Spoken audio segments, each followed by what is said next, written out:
occupied zone. The chair is against the walls. The chair is against the walls. John has a long mustache. John has a long mustache. It's 12 o'clock, Americans, another day closer to victory. And for all of you out there on or behind the lines, this is your song. And welcome, everybody, to our Daily Gun Show. We come to you live every night at midnight Eastern. That's 9 p.m. Pacific for about an hour each night. We'll do 3 gun-related topics, different topics throughout the week. We schedule those on Monday, so if you'd like to be part of the creation of the show, join us then. We run it live on YouTube. We simulcast it at gunchannels.com, where we're watching the comments from the people that watch the show live. We appreciate everybody that does. We'll take the audio, post that over on iTunes as a podcast. And we want to thank everybody who listens to the show now or in the future, especially those that take the time to leave us feedback, to subscribe to our channels, leave comments. All those actions let us know that you're out there. So we appreciate that as human beings. But the robots that run the internet use those links and things to help determine what they're going to recommend to new listeners. So we do appreciate your help in getting the show distributed to or recommended to new listeners. That's one of our goals. So we do appreciate the people that take the time to help us with that. We have hosts. Got Bob jumping in from Canada. Thanks for joining. Hey, glad to be here. Got Jimmy jumping in from Phoenix. Hey, what's up? Good to be here. Thanks. You bet, as always. And then I'm down here in Tucson. So we sent a link out to Hosh. I don't know if he's busy or not, but we'll maybe have a guest tonight. Otherwise, we are on episode 484. And we'll be taking a look at CCW stuff. It's Thursday. So CCW tonight, we'll be talking about gun stuff and then training. Before we dig in, we usually take a break at the beginning. Actually, we're going to quit doing this because you guys never have anything to say. But is there anything worth talking about today? Well, today I got something, actually, because Clover's chat, I stuck around for, and it was actually really good. Nope, we've ended this portion of the show. We're not doing it anymore. Okay, I guess tonight. Yeah, Clover's was pretty decent, and since Yankee was sick, he didn't have a show, so Clover put his up a bit early, so he's still able to have 2 hours worth of Clover tonight and still have our show start right on time. So we appreciate everybody that was willing to bend time slots with us here tonight. Turned out we didn't need to go late, so appreciate everybody who joins us live. And then we got Hosh jumping in from California. Thanks for joining. All the way from California, IA. How's it going, guys? Good.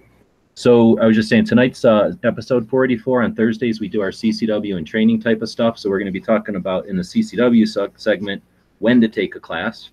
Then for gun stuff, we're going to be changing gears and talking about gun gifts that are under $20. So it would be neat to do that, and not right before Christmas.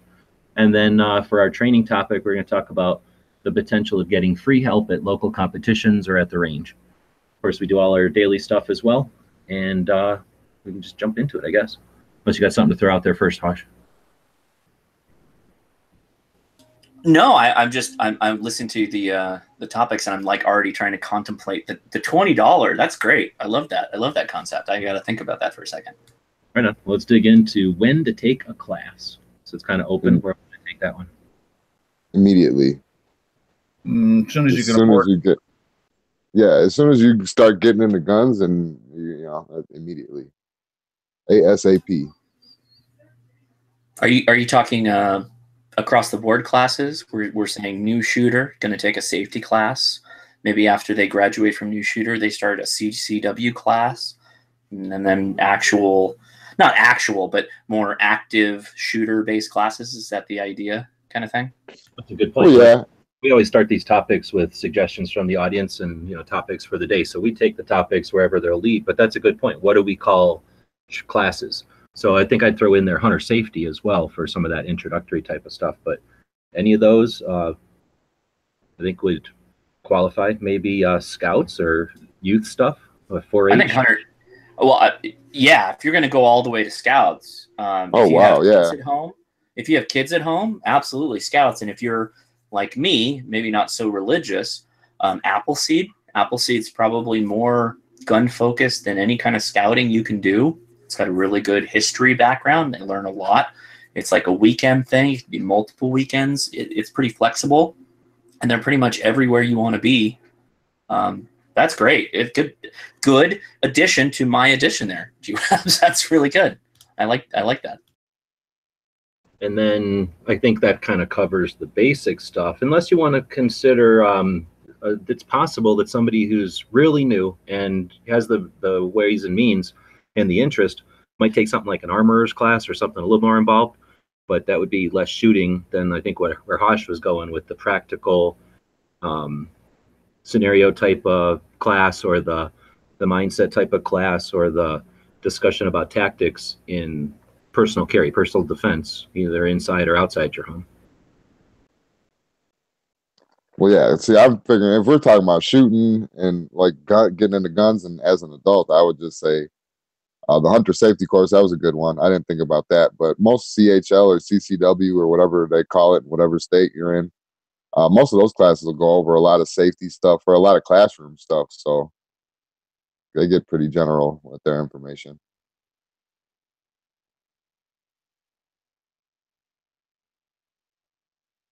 I guess the point is that if you're truly new to firearms, you should focus on the safety and the safe handling of firearms as your classes.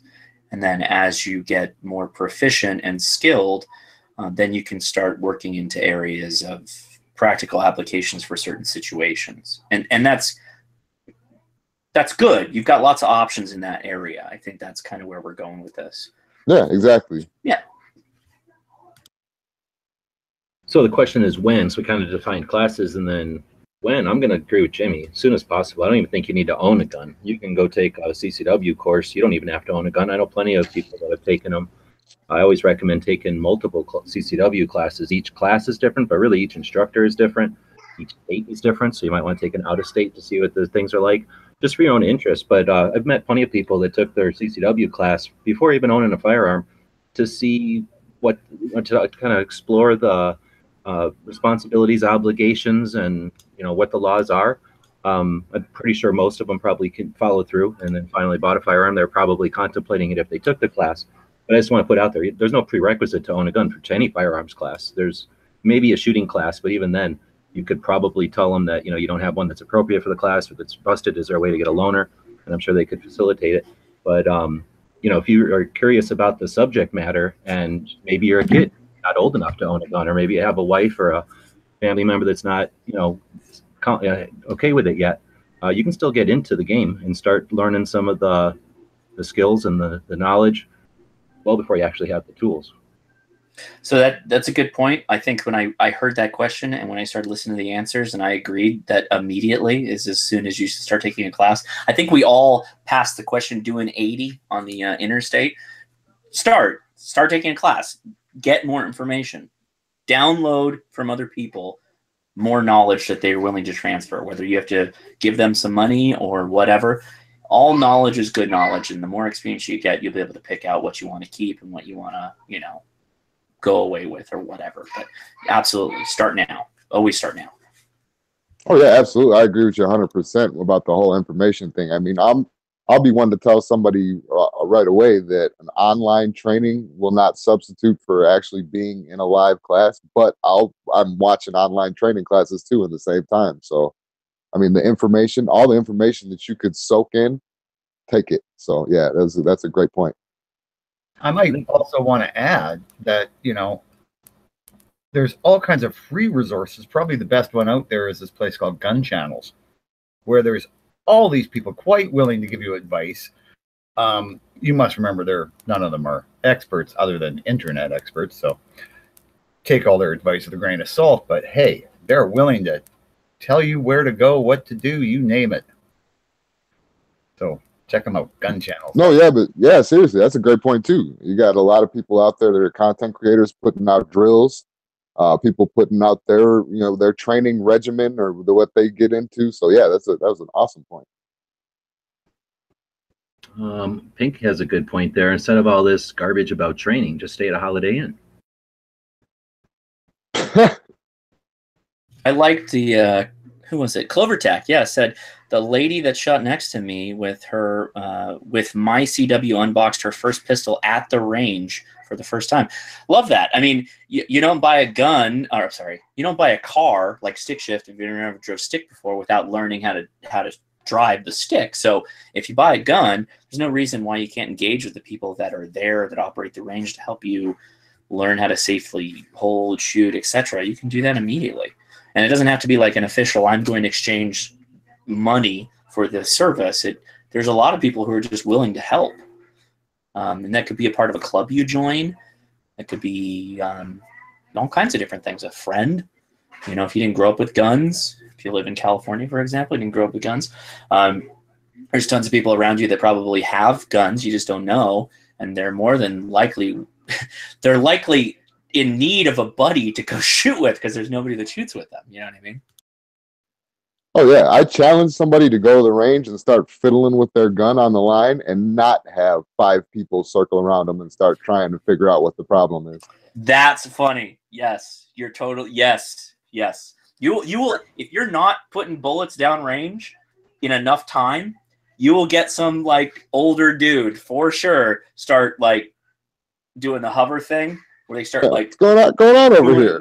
Doing all these like looking like coming down and looking like you all right? You okay? You know, that kind of stuff. And having the right attitude in that situation gets you miles of credit. If you're just cool and everybody's a friend, you're going to be fine. Like you're going to make lots of friends. You're going to get well known very quickly. If you're kind of like, don't look at my gun. I got this. I got this. Then you're gonna piss people off. So just go with the flow. You know what I mean? If you're this type of person. Yeah, and it's cool too. I mean, you get and it's cool too. I mean, you get a lot of different conversations, meet a lot of different people that way. That's why I like going to public ranges a lot too. So that's pretty cool. Yeah, fiddling with your gun on the line is a lot like trying to play solitaire. It doesn't matter where you are; somebody's going to be behind you in a few seconds, going, "Oh, put that there." Yeah. All right. Totally true. The way we run this is just to throw the topics out there. Hopefully people will take them to their own projects, your podcast, your blog, or your live stuff, and continue on. Or just in conversation at the range or something, at the gun shop or at the gun show. So with that, we'll move on to gun stuff, and that topic gives around $20. That also gives Smeggy. Looks like he's out there. He's going to jump in. But before we do, we always take a break between the first and second segments of the shows each day to feature one of the members over at Gun Channels. And tonight we're featuring Edge again. And I think we featured Edge not too long ago, but I was going through and trying to think of people to include. And I usually, whenever I have a brain fart, I just go over to Gun Channels and see who's logged in. So that's what I did. So we're featuring Edge again. And again, thanks, Edge, for being a part of the team. He's been on the show a couple of times as we've been recently looking at some of the gun shops in the San Antonio area where he took me around to, I forget, almost 10 shops that day. And, yeah, good guy. Great guy. Yep, for sure. Posh has been around since before Gun Channels, and Edge has been around before that. So you've known Edge for 5 years now. Yeah. No, I've known Edge from the beginning, back in the garage chats when he still had the camera on and we'd watch the shenanigans go down. Bob and I have both been in Edge's garage already. Yeah. I would just like to say that there's a lineage of people that used to have their cameras on. I am one of the few that remains camera on all the time. Bob was in that club. Edge was, like you say, usually in that club. Bob occasionally goes camera on. I appreciate that. Edge has the claim of being the first one in a live chat to just pass out. Yeah, just straight up, down. And that's one of the reasons people don't go on camera anymore, especially late at night like this, because we do pass out sometimes talking. And yeah. It's embarrassing enough when they can hear you snoring. It's when they can actually see you snoring and snorting and being consumed like that. Screenshots were taken. And drooling. All right, so we're moving into gun stuff. Gifts around $20. There's so many of those gift things. We even did them, before Christmas. And then the rest of the year gets screwed. They don't get to think about gifts. But, we've got all kinds of potential places to, opportunities, I guess, to give a gift to somebody, say thanks. $20 is a pretty inexpensive one. It's a little more than nothing. So it's like a way of saying, hey, thanks for maybe letting me borrow something or giving me some insight on something. But I'm looking at it the other way, too. I like to think of something that I can leave at a gun shop, some money I can leave at a gun shop. So you don't always need, you can always use ammo, but you don't always need Ear Pro or glasses or something. So if there's something that we can think of tonight that's like that go-to thing, you can check out, oh, they got one, and I know I can use that as a gift. Here's a $20 bill. Something like that for like a gun shop. I mean, used magazines, I guess you can find some of that for under 20, especially rifles. Well, I'm going to go ahead and say junk boxes, those like everything in the box is $5 kind of boxes. I love that kind of stuff. Oh yeah, yeah. I've bought stuff out of those. I always, like, when I heard that question, I immediately went to cleaning supplies. I feel like while cleaning supplies are kind of like somebody's personal brand of cigarette, they kind of get personal. I think that some things are universal, like t-shirt swatches, patches, whatever. Like if you've got old t-shirts or whatever and you cut them up and you can just give them out to friends, like people who are gun people, they're going to appreciate stuff like that. Then, you know what I mean? Like that's, I think, you know, that part of it, we all use patches, cleaning patches, whatever, not like actual Velcro patches. But I think that's right. Am I wrong? I'd love it if somebody's like, hey, here you go, a cleaning patch. I'm like, oh, God damn, yeah, I need that. Yeah. Oh yeah, definitely. All right. So for Christmas, what Hosh wants is people's old T-shirts. As long as they're like bleached white, yeah, I'll take them. I don't want that. Cut the pits out of them. I don't want that pit stain stuff. I mean, but that's a good one too, though. For people that ain't picky, you can get a decent cleaning kit for $20 and around $20. You know, I like to think like you go into a gun shop and buy them something that's kind of branded the gun shop, or maybe something that's branded firearms, like a bandana, like, because then they can wear it as a hat, or you know, use it to clean their guns if they want. But I mean, nice bandana, maybe bandana. So, you know, oddly enough, now that I'm thinking of, to continue on with that, I think the other thing that I think people don't have enough supplies for is first aid. So for the gun community, first aid, an Israeli bandage, maybe a tourniquet if it's under the 20. You can get a couple of tourniquets for under $20. Get a nice tourniquet, a couple of Israeli bandages under $20. That's great. You know, if you take them and you leave them in their package, maybe you get them with one of those big fat rubber bands, rubber band them together. There's your gift under $20. That's great. You can put that anywhere. And if they have multiples, hell yeah, that's even better. That's a good idea. Although some people would go, "What do you think? I'm an idiot? I'm going to shoot myself." I would like to believe that if someone replied to me with that, I would immediately tell them, stop being a FUD and just put this somewhere you could use it. Like if you needed it, it was there, right? I'd actually ask them, you know what I'd say is like, oh, you're right. Show me where your fire extinguisher is. And it's probably all the way in the back of the goddamn building. It's not anywhere where you could get to it if you wanted. So you say, okay, well, I'm giving this to you. Put it close by the range. And if something happens, there you go. It's not because of you, because all the people that are here that may need it. Yeah, throw it in your range bag. Right, exactly. Yeah. But yeah, no, I like you know, that kind of stuff, just the little stuff you get from gun shop that you might not buy yourself because you just go, I don't really need one, kind of thing. You know, it's also a good gift, and I just thought about this one too, is a bore laser sight.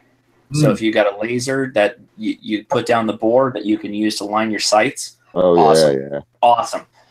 Whether it's a lock-in chamber type for your rifle, or if it's a bore sight that goes down, or not. I keep saying bore sight. It's not a bore sight. It's a bore laser that you use to align your sight for whatever distance you're using.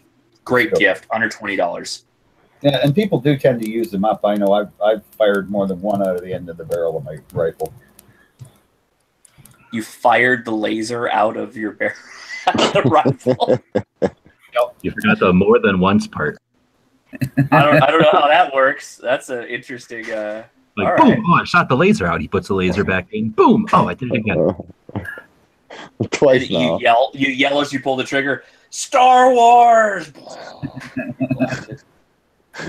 Well, it sure makes it easy to line up on the target. You know, you've got the board. Oh, yeah, see a little red dot in the target. Right. I saw that single dot all the way down. I know it's accurate.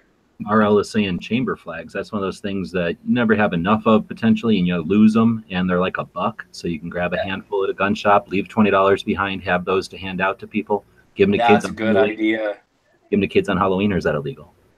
You could be the Oprah of chamber flags. Just be like, you get a chamber flag, you get a chamber flag, you get a chamber flag. I like it. That's good. It doesn't have to be $20. It just has to be under $20, right? So you could buy 20 $1 items and give to 20 of your friends to make their life better. Everybody should. choke keys for shotgunners. Choke keys, really simple choke keys. They make ones that are little flat bars that are on a little bead chain. Those things are under $5. Everybody who's a shotgunner, they have their preferred choke key. They got the nice little plastic one with the metal teeth on the side, and then they always forget it at some point. It either falls out of their box or their case or whatever, and then they don't have a choke key. And so if you're the guy that gives them one of those little metal choke keys just to get them out of that one day, choke keys, totally choke keys, ear protection, cheap ear, like little ear dongle, ear protection, easy. That's another good one. I'd go forever. How much time we got? Well, you know, it's thing. So Hosh said something when he was talking cleaning stuff. He said patches. He's like, you know, not like patches, but you know, like cleaning patches. I'm gonna go ahead and say patches. Yeah, everyone I know. likes a funny little joke or some little thing, maybe something from yourwebsites.com. Just saying, everyone likes that kind of stuff. Yes. And you can't get it. You want one on your hat, you want one on your bag, you want one in the car, you want to give one to somebody, you want to be able to say, take it. I know where to get another one. You know, it would be really cool if you made iron-on ones that people could use to patch holes in their jeans and stuff. I think that'd be cool. And we can go back in time and we can be hippies. You can take an iron to any of our PVC patches, and then you can buy another one. I was just thinking it'd be really cool. You could have, like, you know, gun channels patches, you know, for the knees on your jeans when you wear them out, or maybe the elbows. Maybe they're like American flags. I like Canadian to think flags, that the people maybe that little hang out, patches. No, I wouldn't do flags. I like to think that the people that hang on to gunchannels.com don't wear out the knees of their pants. But I don't know. We do a lot of tactical firing situations. Yeah, think about it, man. Like, why, like, every time you rip the knee of your pants, you're going to throw your pants away? Screw that. Yeah, think of how many people got to do somersaults to get to their ankle holster. Yeah. Did Biker Bob? Did you patch your Tyvek suit when we ripped it up in Vegas? Actually, my white coveralls, I've decided I'm going to have to re-dye them. So I'm going to dye them black so they're more tactical. There you go. There you go. we should have gone over to where they have the big Elvis jumpsuits and like those giant life-size frames, and we could have got the jumpsuit put into one of those things. Oh, that's a good idea. Then we go skydiving with it. What was that movie where they skydived as the Elvis? The Elvises. Probably 10,000 Miles of Graceland or whatever it's called. Yeah. Nick Cage was in it. Yeah. Yeah. I have another gift idea, because this is something people can always use. Some targets. I personally like little splatter targets, but you can normally pick up a couple different sizes, maybe, you know, like a gopher and a deer and a, you know, they have different things for, you know, practicing hunting and all that stuff, but you can never have enough targets. Tannerite. I got one. Not buy that for themselves. I got one. So generally everybody kind of knows what their friends shoot, what caliber everybody shoots in. Snap caps. How about snap caps? That's a great one. People don't buy that kind of stuff, and once you got them, you're like, right? Oh, I buy these a long time ago. Right. People don't ever, like, particularly for revolver shooters. Like, revolver shooters don't use snap caps enough, I think, and I think it overtimes their gun over time.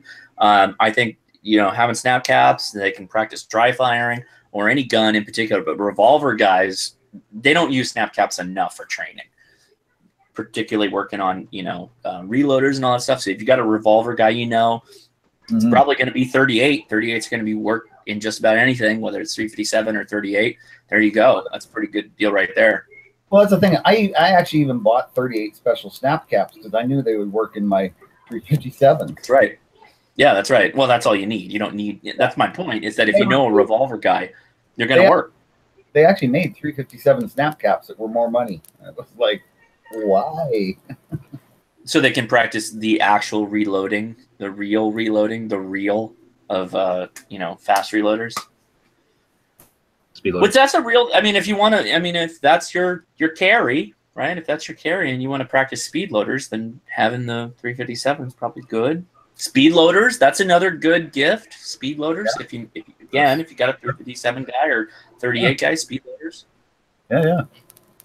I think we'll wrap up this topic, but we have lots of ideas there and lots of stuff coming out in the comments as well. I'm going to wrap it up with gift certificates. Remember, most stores will have them, and a $20 gift certificate is a great gift for somebody who you're not sure exactly what they got or what gun they have, right? Yeah, and I just want to mention Comments as my well. birthday is near the end of April, so just so everyone out there can remember that. In the end of April? The end of April, near the end, like last weekish. Right. And with that, Buy you AK April patches. there's only like I 3. would love if everyone bought me AK April patches. That There's would like make 2 my left. day. And there's one on the patch panel, but otherwise I think there's like 2. So anyway, we'll move it along to the next thing we're going to talk about today. How do we not have a gun shop in here? Let's make Hosh do the gun shop. So why don't we go on to... Hosh lives in California. I didn't think gun shops existed there anymore. That's wrong. So we'll move on to what? Movie of the day? We could do that. All right. So I don't know how this one got in here, but it is, I guess there's guns in it. So we try to come up with a gun movie every day to talk about, something that's gun related, maybe something you haven't seen in a while, although this is brand new, and something little kids ain't seen, but they've probably all seen them. So we're talking about the new Star Wars, and I don't know if that means this last one with Princess Leia and stuff in it. I'm guessing that's what it means. I don't know. Have you seen the new one? Bob hates Star Wars. Yeah, I wouldn't go see it. You couldn't pay me to. Jimmy? All the new ones are gay. Well, I Yep. mean, excuse me, yeah, but I don't like them. Hosh, you seen the new Star Wars? No, I haven't. I have kids now, so I can't go to the movie theater. Maggie, you seen the new one? I have seen the new one, and I have to say, with only it 2 Leia's not even in it. Leia's dead. She dies. she's in it. She kind of is in It's it. a hologram, ain't it? No, I thought they filmed at the same time they filmed the other one, so that's like actually her. Oh, wow. Okay, well, that's awesome. But anyway, That's good to hear. That's what I was gonna say. Is Don't I like spoil it. this newest one. I like better than like the last new one. Really? Smeggy, hey, what was the Well, I one kind of where? remember the names of these things, but you know what I'm talking about. What was the one where Vader like beat everybody's ass in the last 2 minutes of the movie? Which one was that one? That was the most recent new movie. Was it? That was the Force Awakens. The Force Awakens is where at the end Leia gets the plans to the Death Star. And Yeah. gets into the Corellian Corvette, but Vader follows her, and Vader just starts wrecking everybody. And Right. she gets it And into so- the droids. The Last Jedi, which is the most recent one, I think The Last Jedi. Oh is no, that was better than Rogue The One. Force That was Awakens. Rogue One. Sorry, that was Rogue One. Rogue Yeah. One is before Episode 4. Sorry, I liked Rogue One. Rogue One was great. Okay. Yeah, Well, my point with exactly. that is that 2 minutes was the only 2 minutes that I enjoyed out of all the new Star Wars movies, Yeah, 1 through Clover Cat got whatever. I promise I didn't see Clover Tack's comment. He was right, but I got there on my own. It was Rogue One. Danny Yen is in it. Oh, so can I go back to the gun shop, or are we supposed to talk the movie thing?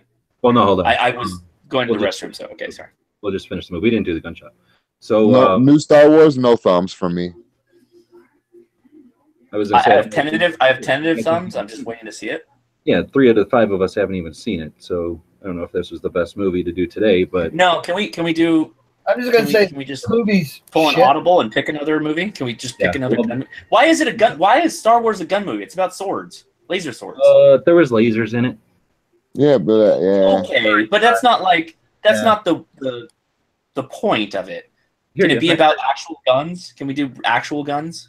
We will, but here's what I'm going to suggest. So we don't have a gun Okay. shop of the day, which is one of our reasons to do the show. So since you're the guest, Okay. that always falls on the guest. So you're going to come Yes. up with the gun shop of the day, and then we'll let the audience come up with a better gun movie. And then we'll decide out Okay. of the choices that the audience gives us which one we want to do. But so Okay. the audience can start telling us about gun movies, and Hosh will tell us about his shop of the day. Thanks. Okay, so everybody knows I'm kind of a shotgun guy. I talk about shotguns a lot on gun channels. I'm a big fan of Triple B's in El Monte. It is a trap and skeet and sporting clays shooting range, but they also have a really good store. that has all the things you need for shotgun shooting. They have a ton of different shotguns. They're not really biased to any one brand, this, that, or the other. I'm a big fan of them. That's where I go shoot. When you're in Southern California, you owe yourself, if you're in the LA basin, if you're anywhere around there between LA and Long Beach, to go see Triple B's. It's a big sprawling land. I don't know how they got it, but it's right off the freeway. But we've got everything there. Sporting clays, trap, skeet. People think, you're in California, how do you have that? They have Benelli's. I think they have Satori's. They actually have, what's really nice, they've got a whole back wall just devoted to used guns, consignment guns that they're selling on the behalf of other people. Awesome. So you can find some good deals occasionally there. I'm not going to say they're cheap, because nothing in California is cheap. But at the same time, it's nice that that exists. And if you can help keep them going, buy some of their stuff, whether it's what's the quick stick? What's the thing we like to use? There's a rod we use. It's a big, furry, hard stick that we use to go through the barrels of our gun without having to clean them every time. That's what we use. I think it's called the quick stick. I made a video on it. I don't remember. But anyway, Geobs, take it away. That's my pick. Let me say we got people from California. Angelina was asking, where is this one? She hasn't heard of it. She's in California. It's in El Monte, California. Southern California. It's southeast of LA. El Monte. It's called Triple B's. Before that, it used to be... oh, no, that's going to kill me. It used to be... It had a name of a very well-known firearm. You know where me and Smeggy went? Did me and Smeggy go anywhere near it? No, you didn't. Pactor. It wasn't that. It was... Well, somebody can do a Google search. Come on. Yeah, it's Triple B's. It's Triple B's. It's great. I'll do it right now, and then I'll post the link in the internal chat. It's like Heavy B, only Triple B.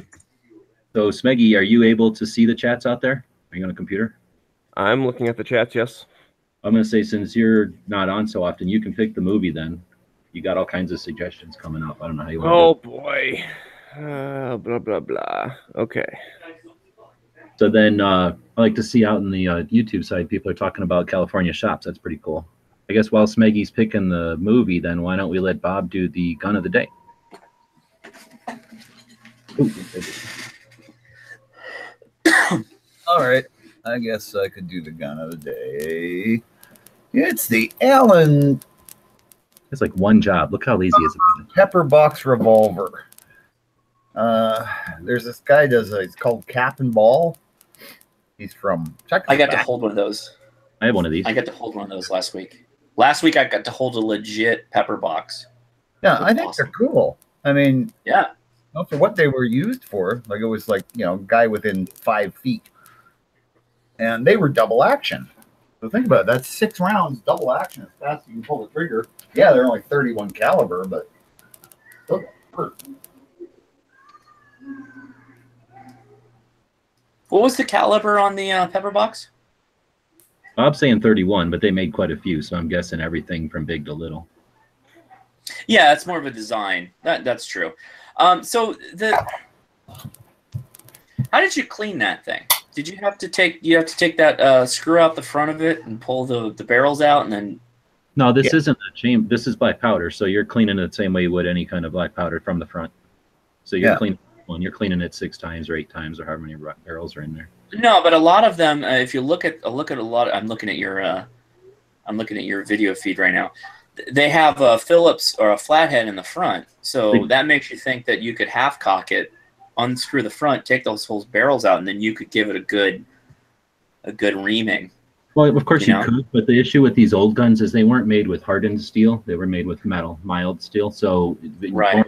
Take on and off a screw, the less bite it has each time, and that's one of the reasons. Like the Colt revolvers, his first the revolving rifle and his first revolvers, the troops would take them apart so often that they started to bugger up and be sloppy. This was all before interchangeable parts, remember? So you got some issues with taking the thing apart like this too many times. But I don't want to say I'm an expert. That's just my. Yeah, and you got to remember, it's black powder, so it's got nipples all the way around. Nipples. nipples. So the way you would Nipples. clean them basically is, like you'd swab warm soapy water through the barrels and then, just dry everything and iron it. And yeah, people would take them off. I mean, it would allow you to clean, because you would get some debris around the, where it fired. But I mean, this thing was like I say, you might fire it 6 times and then that was the end of the situation. So I don't know. You can't shoot. Like, imagine a bunch of people that owned these back in the day. They had some old guy with a single shot going, if you can't shoot them in one, you got no business carrying a firearm. Yeah. Probably there was, yeah. There was a bunch of guys carrying around these things and a bunch of people like calling them drinking the Kool-Aid. Oh, you're drinking the Pepper Box Kool-Aid, eh? Anything Pepper Box makes, you're buying it. Oh, the new Pepper Box 19X? Come on. That man grew up to create the Ruger Firearm Company. We were talking Those Pepper Box cards. It was Colt's, the anniversary of Colt dying yesterday, and Colt, if he wouldn't have existed, this is what we'd have for revolvers. He's the guy that helped figure out how to index the cylinders with the barrels. If you can't index a cylinder with a barrel, you have to put your cylinder and your barrel together, and that's right. It's right. beautiful mechanical engineering. I mean, the Pepper Box was a brute, like almost a barbarian way of solving the problem, right? Well, if we can't time the cylinder to match the barrel, we'll just make every cylinder its own barrel, and then we'll just shoot the shit out of it, right? I'm assuming the first shot went left, the second shot went right, the first one, the next. Oh yeah. It's got to be super chaotic, because I mean, there's no that has to be difficult in itself. Timing that cylinder cartridge, right? Once you've muzzle loaded the whole thing, and you've got the caps on it. The way that hammer strikes from that vertical down at an angle, if you have any kind of wear or pivoting against that center axis, like you're going to skewer the whole, you're going to shoot your load going left or right or wherever. It actually has a pin that indexes it. So, but that pin's going to wear over time. Oh yeah, I mean, that's one. You couldn't practice with that thing. This was not a practicing gun. This was I need to shoot somebody in the stomach that's attacking me gun. Yeah, but it was like, you'd shoot it because you couldn't leave black powder primed pistols for that long anyway. You wanted to shoot them every couple of days. So you'd shoot it, and then you'd, swab the barrels, clean it out, oil everything, put new fresh powder charge and new rounds in it, and put new caps on it, and then it'd go in your pocket. I'm going to go walk with the constable this evening. Yes. And, that's what they were for, though. You pulled them out of your pocket, and the guy was within 5 or 10 feet of you, and you emptied it into him. But respect the double action nature, right? It was double action, so you could just keep clicking that thing until it went click, right? Yeah, you could beat them. That's awesome. Heavy. You could beat them with it. They were heavy as shit. That's no joke. Like even a little one. I held a little legit Pepper Box. It's about that big. And I was like, wow, the weight's pretty good. It's still mild. G-Web's already said it's still mild steel. You're going to smack something with that. It's going to deform the barrels. But there's still a pretty good heft behind it. Oh, yeah. And if you're in a situation where you've already emptied 6 rounds into him and he's still coming, who cares if he's in the barrels? It's vintage PCP that man is on. Yeah. But I think they're kind of cool. And I wouldn't mind, like, they make replicas now. You can get Piata one. I've got one. They're lame. Yeah, they're super heavy and they're weird, but they are neat. Yeah. Can we talk about some of these movies that people are putting in the chat? Yeah. Maybe the Gun Channel side is just sad. I don't know, but there's a lot of sad options here. So Smeggy's picking the movie. What did you pick, Smeggy? I decided to go with Red. Okay. You guys seen that movie? It's the Bruce Willis and a bunch of other old people. We did it last week. That's okay. Yeah, They did you really? Just did. No, yeah. Fine. We didn't have Smeggy and Hosh here, so that we left it up to the audience. We left it to Smeggy and Hosh. We haven't heard their insight. Let's bring them. Let's do it. Yeah. Go ahead. I'm interested to hear.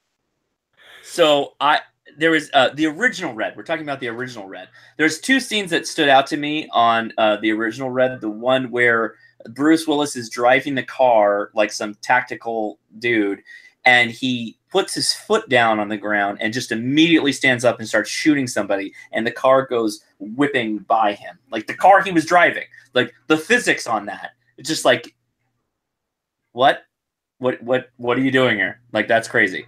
Then there's was it Helen Mirren? Helen Mirren is the female in that, where she's got the 50 cal and she's just freaking driving that thing into the car in the parking structure. That was like awesome, totally awesome. John Malkovich is a badass through the whole thing. He's got a teddy bear that's a bomb. Super cool. If you've already talked about it, though, it's kind of like you've probably already covered a lot of this because you've watched this. So I don't know what I'm bringing to the table. You've covered this, right? In a long time. I don't remember the 50 at all, but that's fine.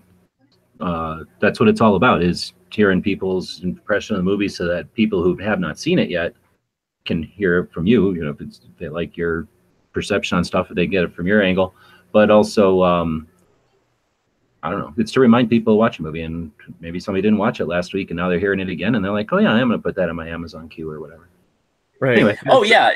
Hey, Bob, it's a total great gun movie. We have Bob here as our legal advisor, so if anyone does have it, good. Former prosecutor Bob, what do you say on bringing Red back for a second week? Oh, I think it's fine. Anybody who complains about it can just like suck it up, buttercups. There you go. So okay. I just want to mention here, because I was scrolling through the you know, whatever the thing is, this thingy, and it's got this corner shot. So that's always neat to see some kind of weird thing actually in a movie. Wait, you're talking about the corner shot when they... So, do you know another movie that has that in it? I do. Not that I can think of the top of my head. The only other thing I can think of is the Top Shot TV show. They used it in one stage. Nope. Very prominent movie that actually featured it, I believe. So I could be wrong. The model that Smeggy's showing is with the buttstock with the front end. The one that's featured in the movie was the original style, and it's from the movie Wanted.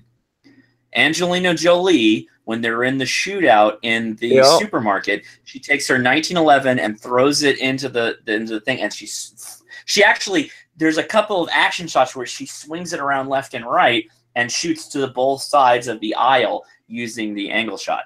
It was that also is the first time I've seen that in a movie. It was also in Southland Tales, apparently. Was SWAT using it, suppressed. Newsmakers and The Expendables 3. Oh. That's what's nice about wait. Is that you can click on an M4A1. Give you a list of all of the movies. Fitted with an M4A1. Do you see that on The Expendables 3? Fitted with an M4A1. Yeah. Let's see if we can find it. So it's the picture on the right. It's the picture on the right, basically. Let's see if it shows. If we can find it. The movie The Wanted does a really good job with the corner shot, or whatever the hell they call it.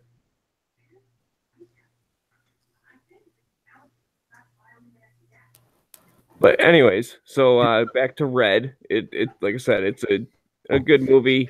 Some retired what are they, CIA or something, and then someone's out to get them. So it's kind of like, hey, we're getting the band back together. So he calls up all his buddies. Smeggy, what does Red retired stand? Extremely dangerous. There you go. Yeah, exactly. Extremely dangerous or extremely deadly?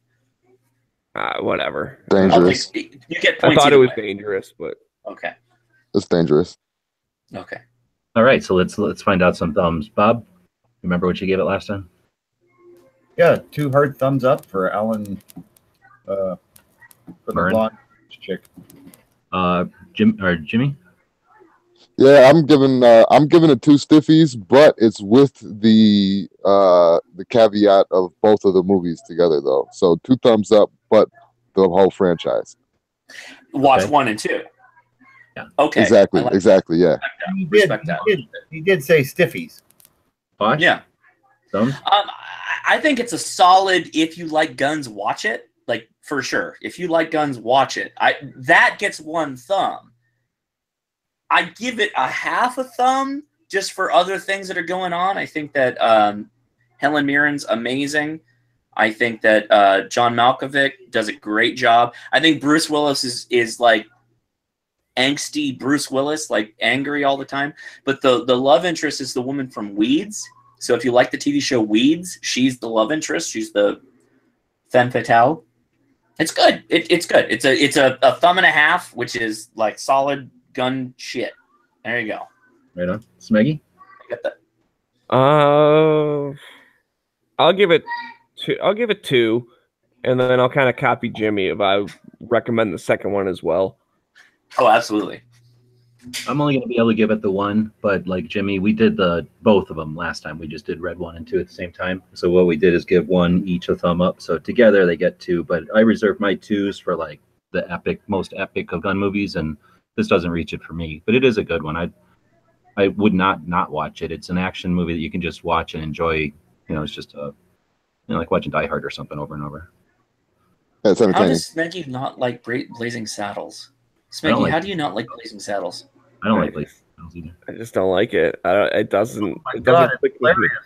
We could have an entire chat on that because that's one of those movies that very few people dislike it. So I don't want to just casually.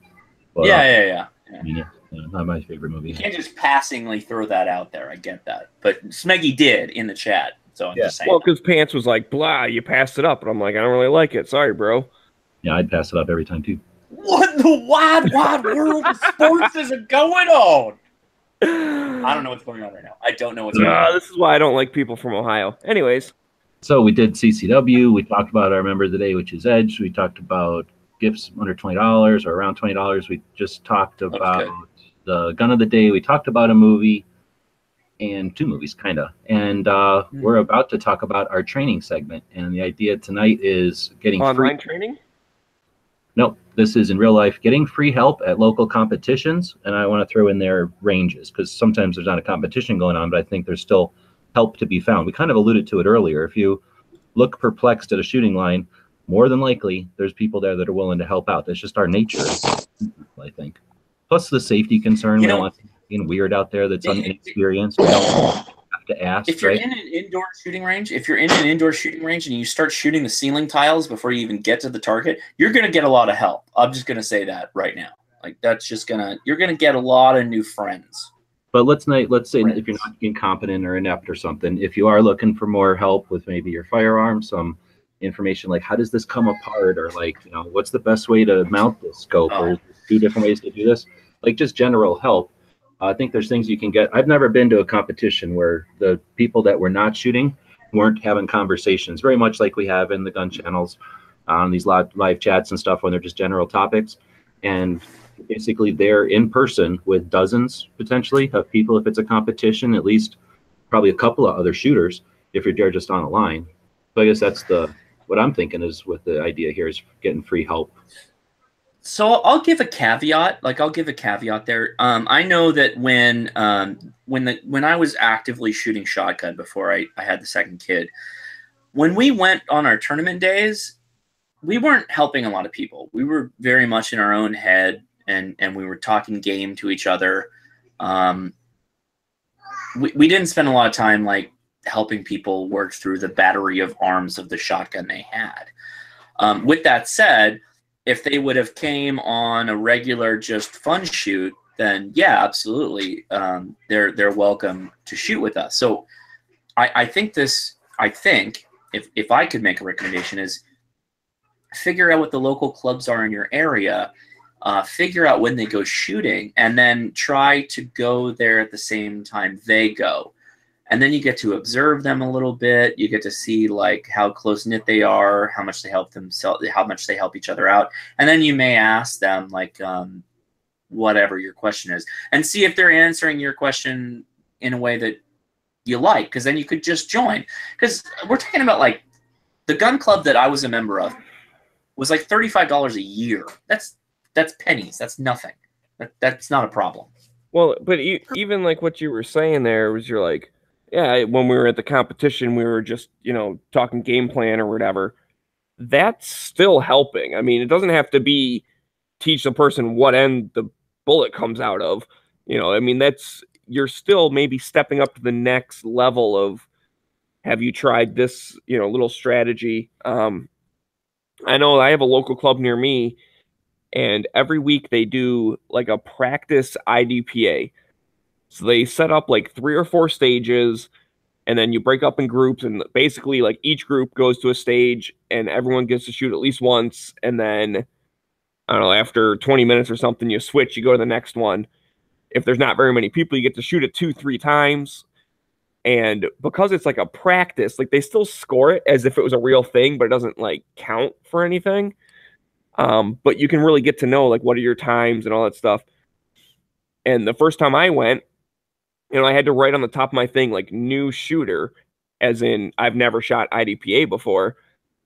And as soon as I hand like my little scorecard to the person, he would go over a little bit extra of age works, and you know, so these other guys would chime in with strategy of, hey, you know, you shot these 2 targets over here and not this one, and you should have shot that one, and then you could, you know, reload when you're running to the next place. Like that would have saved you a couple seconds. And you know, so again, it's not necessarily super basic stuff, but it's still training type things. And if you're trying to get better at competition, going to a practice or even a regular competition, there's plenty of people that are willing to offer their advice. And that can sometimes take you from that next level of just, okay, I'm kind of good at shooting, versus I'm playing the game now and I'm shaving a couple seconds off here and there.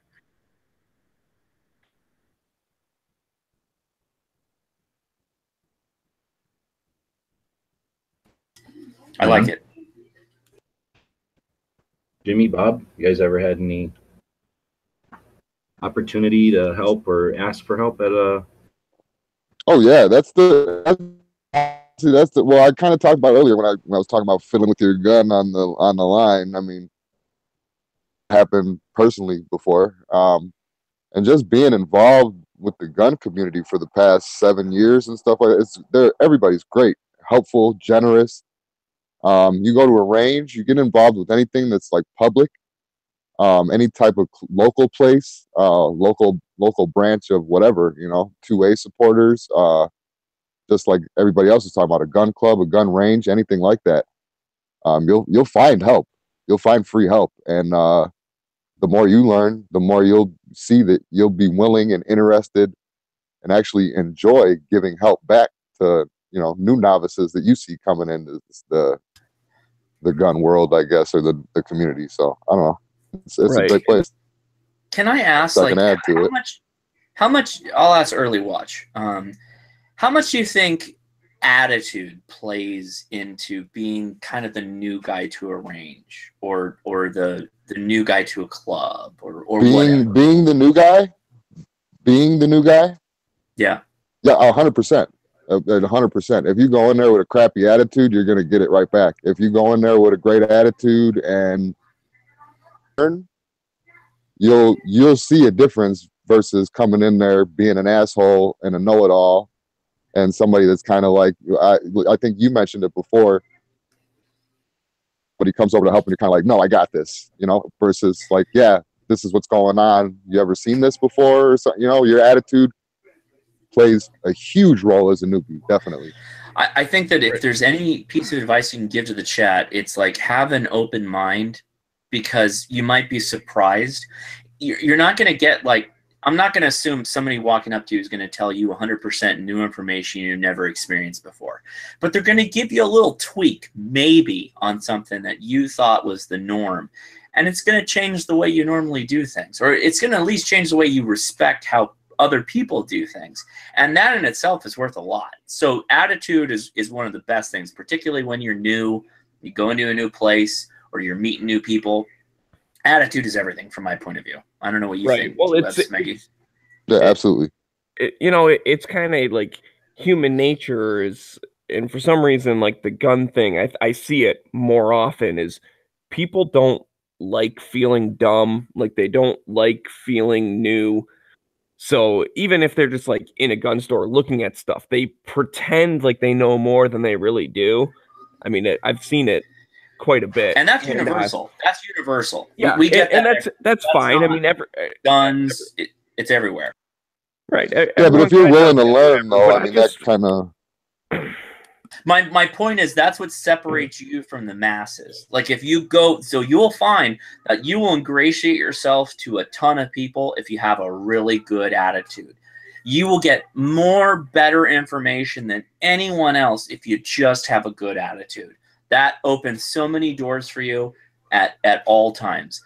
And I mean, the first time I walked up to shooting shotgun, I had an 870 Express with a 27-inch barrel, and I worked it as good as I could, and I listened to the guys tell me about, you know, I did it this way when I was shooting with this before I moved on to a single shot for trap or double, you know, over under for skeet.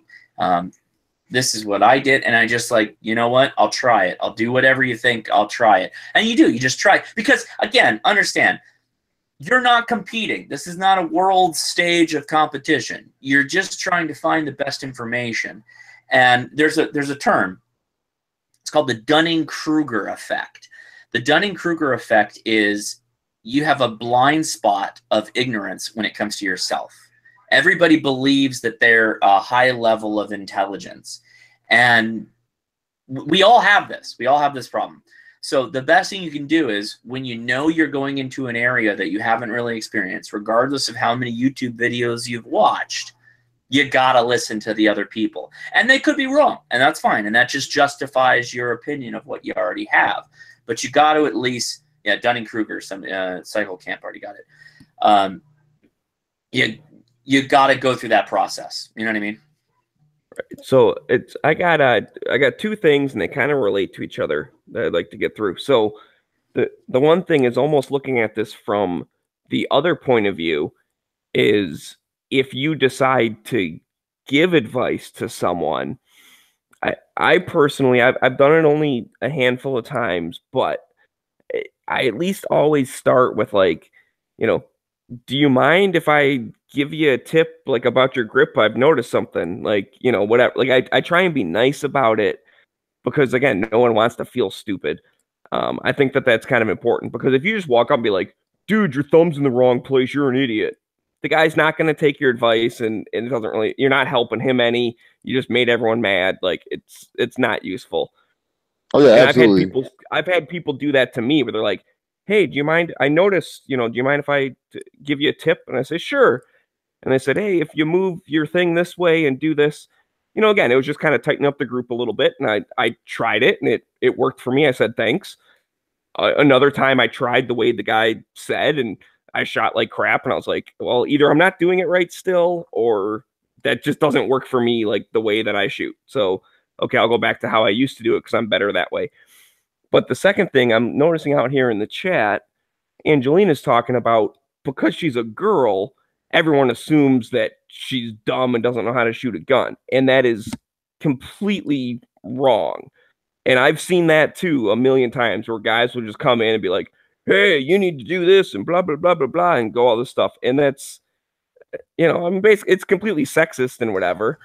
And so if you're the dude that's like, hey, here's a girl coming to the thing, I'm going to teach her how to do it. At least wait to figure out if she knows what she's doing before you just start bombarding with like the basics. Like, don't forget to take the safety off. Like, you know, and then you end up, you're talking to some USPSA competition shooter or something. They're like, yeah, I got it. And then they outshoot you by 1,000,000 times. I've worked in shops before, and I like to think that for the public safety, I like to consider myself like a barrier to firearms. As far as like when somebody comes in and they just don't know nothing and they're reckless and they try to buy something like a 9mm, I'll try to talk them down and make sure that they know what they're talking about. That's definitely a slippery slope to be on. So that's very interesting. I don't know that we don't have enough women out here, but the women get like a ton of shit. They do. They get bombarded with stuff. I've seen it happen both on the range and both in the gun stores. So I feel for him.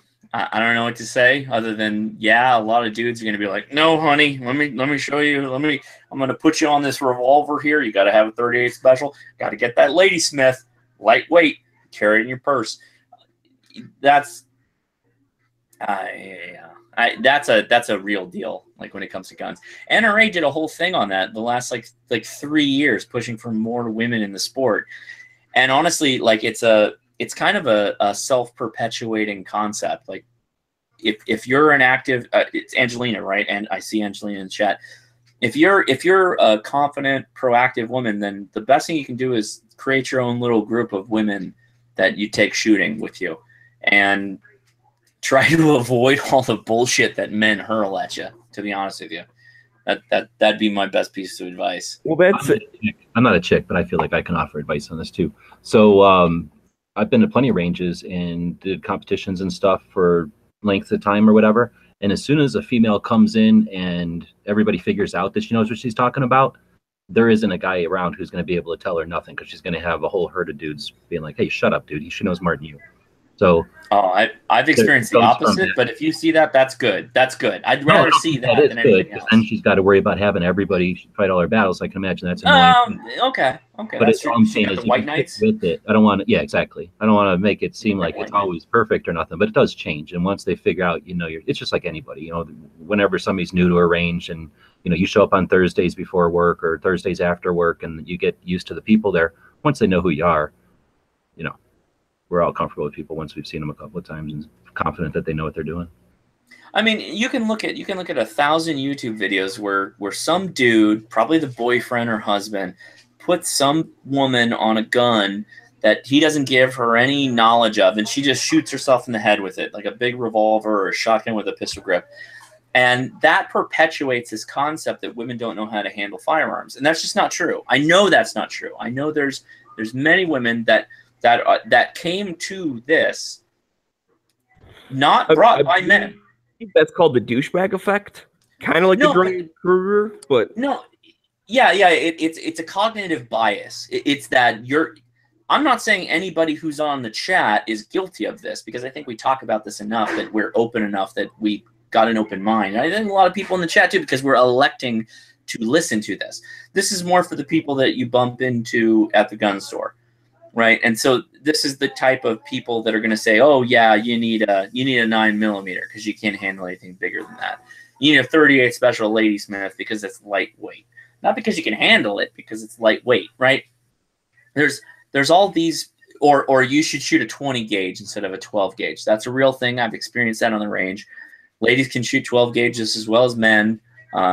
Obviously, some of the best shooters in shotgun are females, and close scores. We're talking really close scores, if not the same scores with it when it comes to Olympic competition in shotgun. So more confident women for me. So it's interesting, right?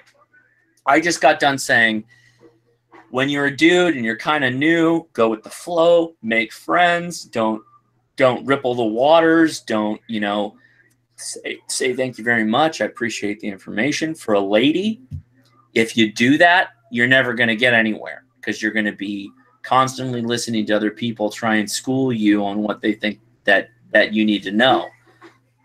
That's really tough. So you got to say, hey, at some point, I just have to go forward and move forward. So I give respect to people like Angelina in the chat and other women that have to deal with that. So. Right. And like I said, that was just kind of a sidebar, just because I was kind of taking the topic of getting free training or getting free advice and flipping it on its head to giving free advice, and just something to keep in the back of your head. Don't just assume when you see someone, I better go teach them the super basics. Again, watch them shoot, and if you see something that's, hey, do you mind if I recommend something? I notice that, you're flinching or this, whatever it is. But going back maybe to the original topic, as far as the whole getting the advice on the range or at a competition or whatever, I'm going to kind of echo what you had said earlier. It was just basically, keep an open mind. Everyone has their little trick, grip or shooting stance, or you should always put your thumb here, or never, put your left foot over there, or whatever the thing is. There's all these different training things. And I would say, like, don't necessarily knock it till you try it. I've heard some stuff, and trainers, again, we're talking the free stuff, but again, like, certain trainers have like their own way of doing it, and there is a reason for why they teach that way, but it's all a little different. So maybe you have a student of someone who went to one of these trainers, and they have it in their head that you have to do it this way no matter what. And just go into it with an open mind. If someone's like, hey, you should always do this and blah, blah, blah, whatever, go ahead and try it. And if your groups get better, or if you're a little bit faster, or if it's more comfortable, then great, you'll learn something new.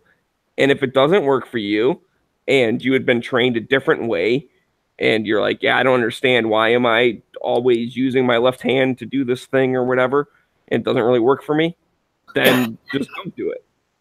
But I would, again, recommend just open mind. And if someone gives you advice, say, okay, thanks, bro. Give it a try. If it works, cool. If not, go back to the way you were doing it before. So I know we're trying to talk about how to get free advice or free help at a local competition or at a gun range, but since you kind of touched on it, I want to also mention that remember, like a Weaver stance, isosceles, all these things are preferences, but they're also based on body mechanics and size and stuff. Weaver was a big dude. Him shooting a pistol in the Weaver stance was not a problem for him.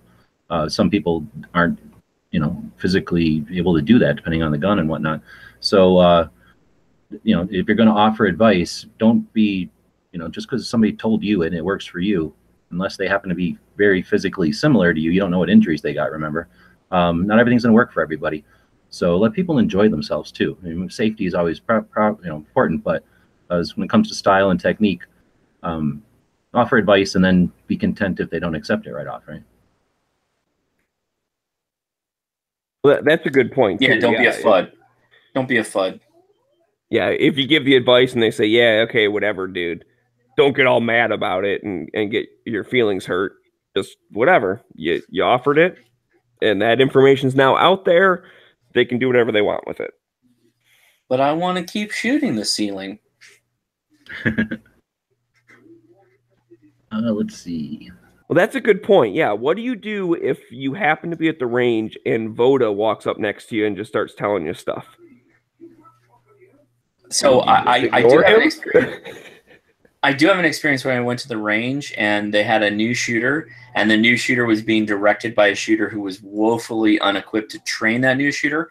And and I say she, but he would have been as equally as likely of shooting the target holder, shooting the ceiling. I just left. I was like, I got to go. I told the range officer, I'm like, I'm getting out of here. I was the next lane over. I was like, I'm not going to deal with this. I don't want to interject myself. You should, but holy crap, I don't want to deal with any of that. Yeah, advice, you gotta, just like anything, somebody starts telling you how to drive your car or tell you how to paint a wall or something, you just have to grin and bear it or walk away or put it down and take a break or something. But if it's something unsafe, I think it's everybody's responsibility to pay attention and call a ceasefire or something. But if it's just something kind of weird, then yeah, there's people that are experienced. I mean, it's their range. They want to know about that stuff anyway, but they're more experienced with talking to people and interacting with them. It's not your job. So again, unless you're, I don't know, if there's some kind of circumstance that you're on lunch or something, just boogie, get out of there, or take a break, go tell somebody and go to the bathroom or something while they're taking care of the issue, and then go back to shooting. Yeah, because there's a certain point of, like, particularly when it's okay, imagine you're in the same situation. You've got a female new shooter. You have a male that's trying to be the dude, the bro, the guy that's trying to teach her, and she's shooting the ceiling and all this stuff. You don't really want to interject yourself and be like, hey, no, m'lady, let me show you how to really shoot. You should probably just let the range officers handle it, because it's not an ego thing, and you're not trying to champion the heart of the female.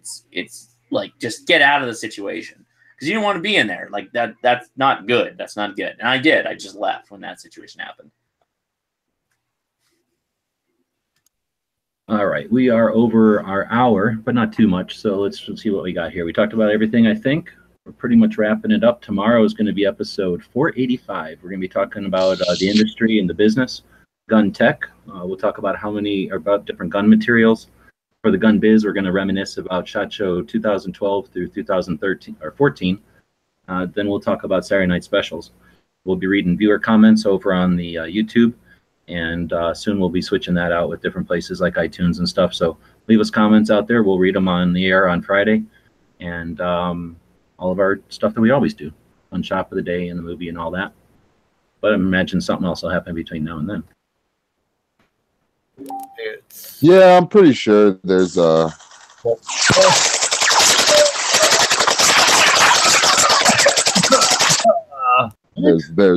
that. So everybody knows what that sound means. Time to crack them knuckles, whip out them keyboards, and get ready for the daily tactical pop quiz. We've been doing the memory games lately. I haven't been mad at the audience. A little disappointed, I guess would be the word, but not mad. So we're going to try another memory thing tonight. So the question is, what was the first state of the state in 2018? What was our first state of the state in 2018?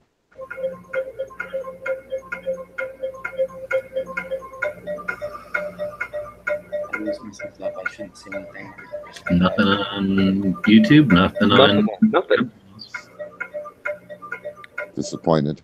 We got an answer on gun channels. Pants. Kentucky. Yeah, but don't give it to him. He added extra words. I guess we're gonna have to give it to pants, to pantalones. Pants.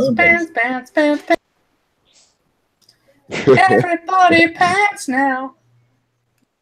Bop, bop, bop, Yep. bop. It's Congratulations, Pants. not me. Maggie. That wasn't me. Yeah, Somebody okay, did something, and Pants, somebody so recorded this time. Oh, Jesus Christ. Now you got to drop. Now you got to Answer drop was- the pants. Recorded. West Virginia. I don't know why he added extra stuff in there, but whatever. That's fine. Pants, by technically getting the right answer, that makes you the tactical hot shit of the day. Yeah, that Anyway, would have been a good one to record, though. I just didn't feel that he really put it in it. I think he just doesn't like pants. I'm Yeah. in a I think freaking it's not. hotel. I don't want to get fucking kicked out here. Definitely phone that one in. Yeah, I think so. I'm sorry. So we are sending Pants out a link to our website. Click on the, I didn't send them directly to the tactical quiz page over there. Then you can check it out and leave us information, and we'll send out fabulous prizes. Speaking of the website, I'm going to jump over to screen sharing here, and we'll take a look at our website. It's where we archive the show. We try to put things over there that are useful, ideally for people that are trying to find something that we've done in the past or whatever. We also have a link over here to our logo on stickers. These are made in Texas by Flippy, and they're 3-inch stickers. You get 2 of them for $12 shipped, and we can definitely use the funds. We're heading into SHOT Show, so there's going to be some traveling. We are going to put it on the credit card, so we'll be there. However, if you're familiar with the coverage and experience and stuff, and you'd like to see us be able to do it with a little less stress about money and stuff, we could definitely use the store sales. We usually push Patreon and the other methods of supporting the show financially.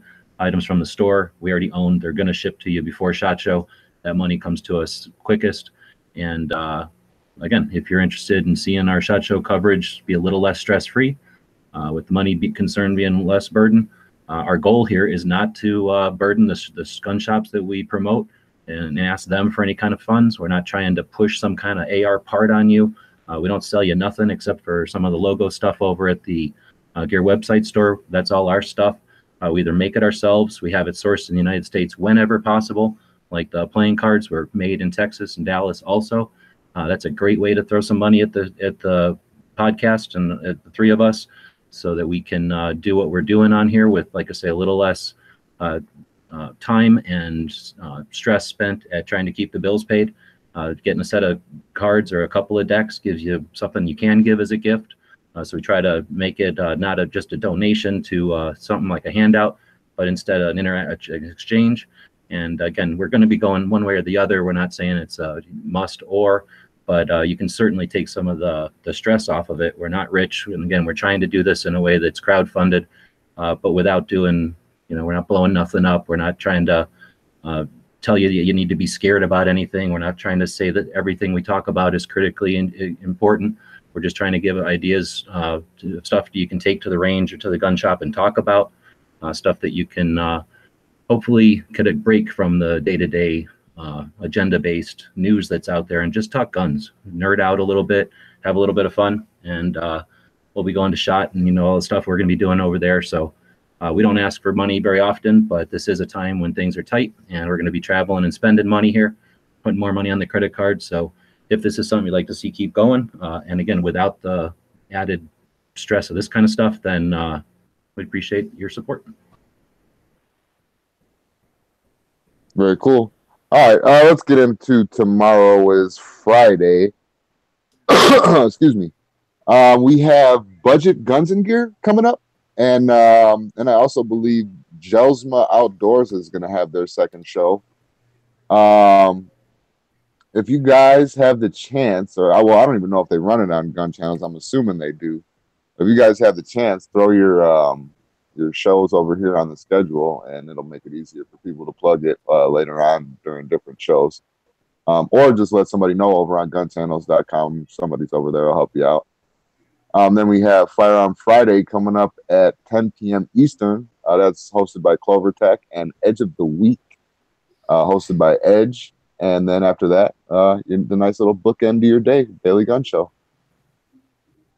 I'm putting on the brakes right now because I just saw an idea from from Slim and P226 Nuts backing it up. I think he says you should do a telethon. Never thought about that. Is that legal, or is that you're allowed to do a telethon? That's no, we can totally do that. It's like a nonprofit thing, for whatever. Well, just to raise funds. So is that the idea there? Is you're on the air doing a little dance and you put the little thermometer there and you say we're trying to raise like $500 to go to SHOT or something. But you got to take live calls though. That's the important thing of a telethon. You got to take the live calls. Yeah, call us. You got to have that. You got to have the phone line. We got 2 800 numbers. That's the best part. Yeah, we can do that. Got 2 800 numbers, phone, speakerphone, and what people call it's Jerry Lewis, right? Jerry Lewis is the king of the telethon, right? So you got to do like Send in the Clowns. You got to sing.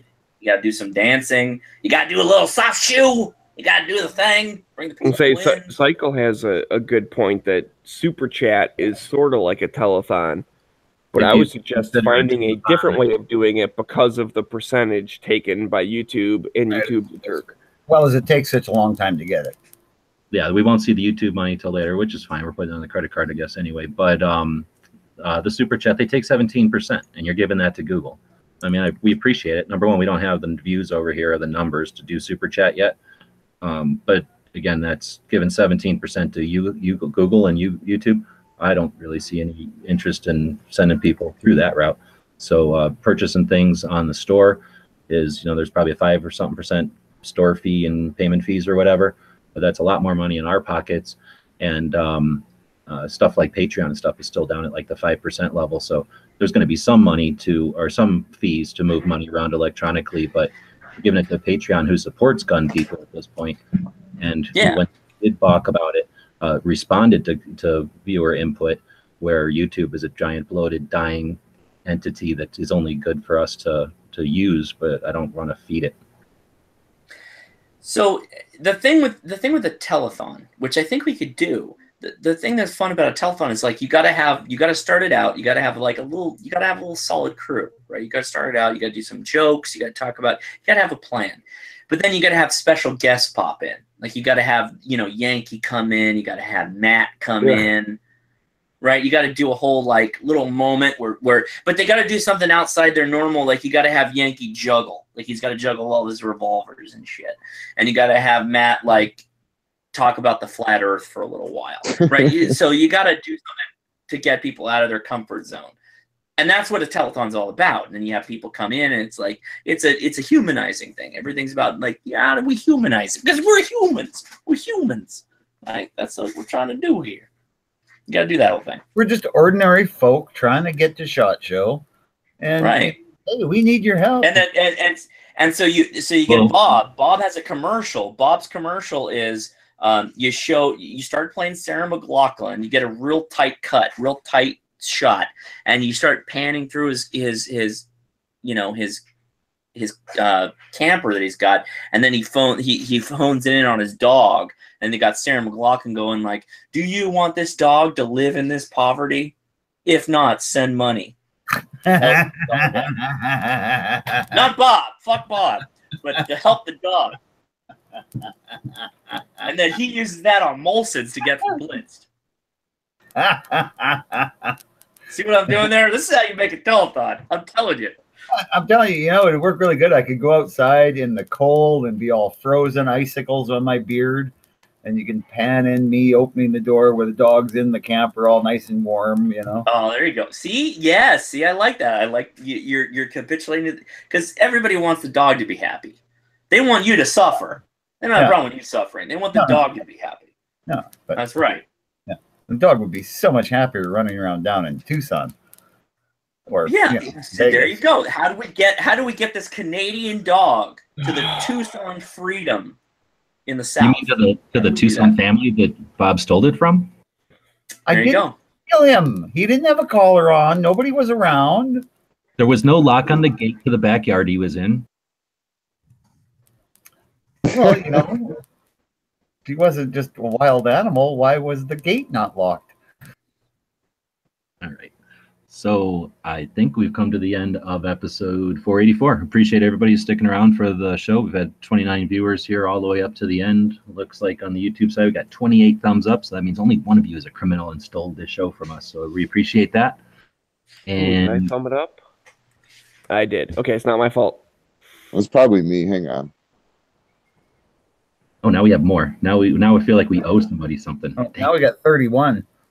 Yeah. Now we owe people thumbs. All right. Well, we'll rebate you next show. So make sure you show up tomorrow for your rebate.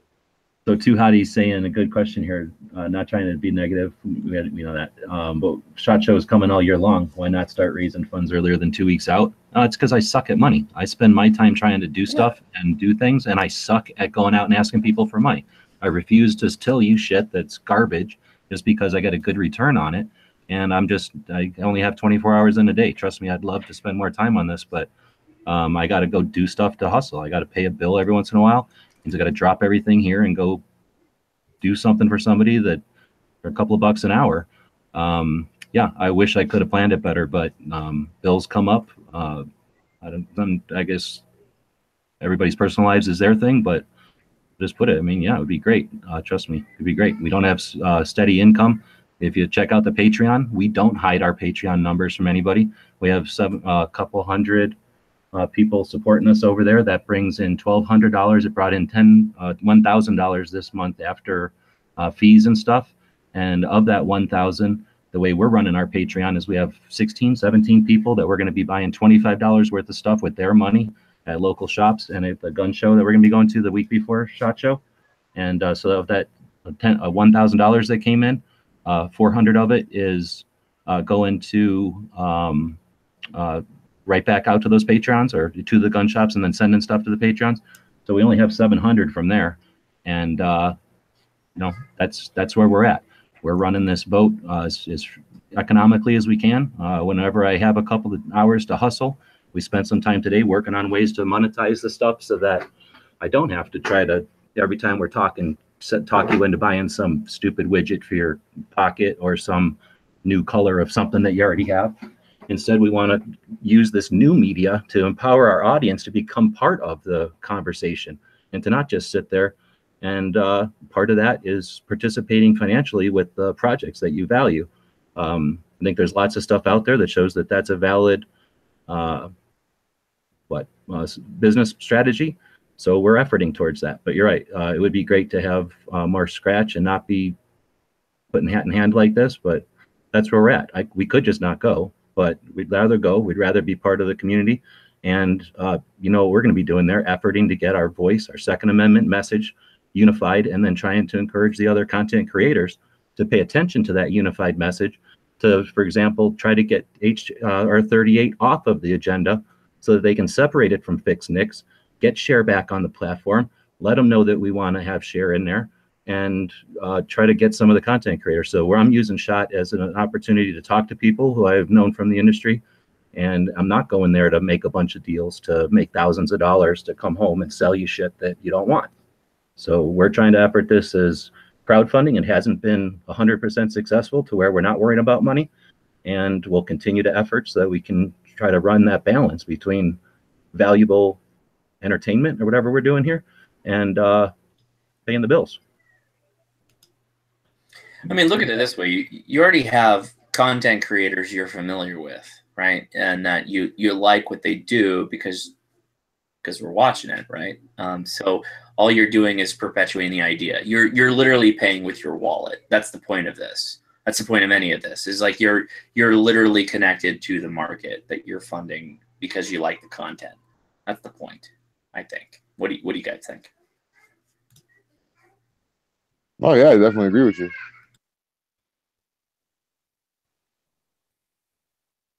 Yeah, but what are you gonna do?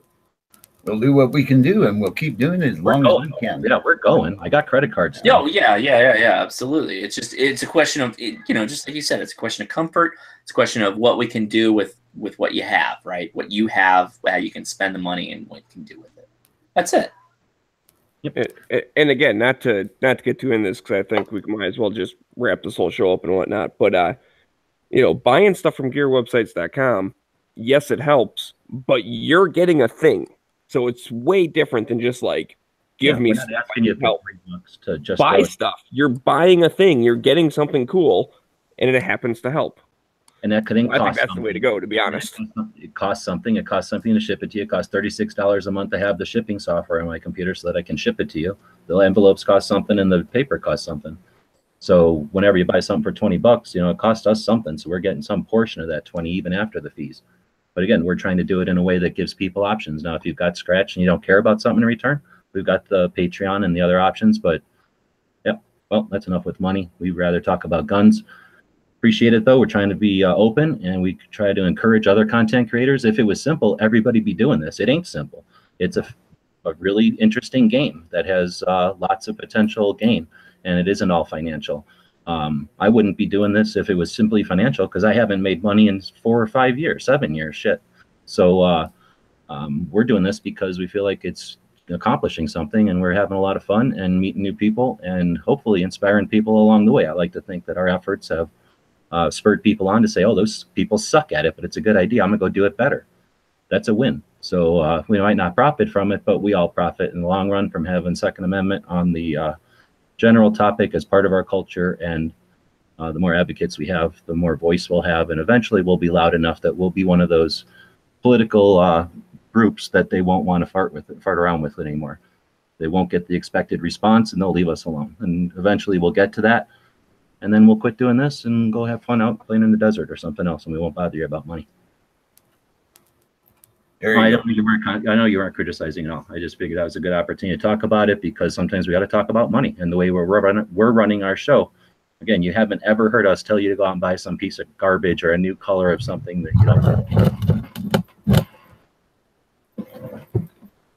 Or maybe something that's about to be discontinued that we can offer to you at a great price. You find out 3 weeks later that the new one came out. Like buying a new laptop computer. They got the new model under the desk. They're just not allowed to bring it out that week. Let's wrap this thing up as we always do with our quote. Today's quote is by Douglas MacArthur. And before that, I'd just like to remind everybody, please like, share, subscribe, give us a thumbs up. Looks like we're doing pretty good on thumbs up, 36. So thanks very much for everybody who did that. And if you can, support us on Patreon, because, yeah, it helps keep this shit running.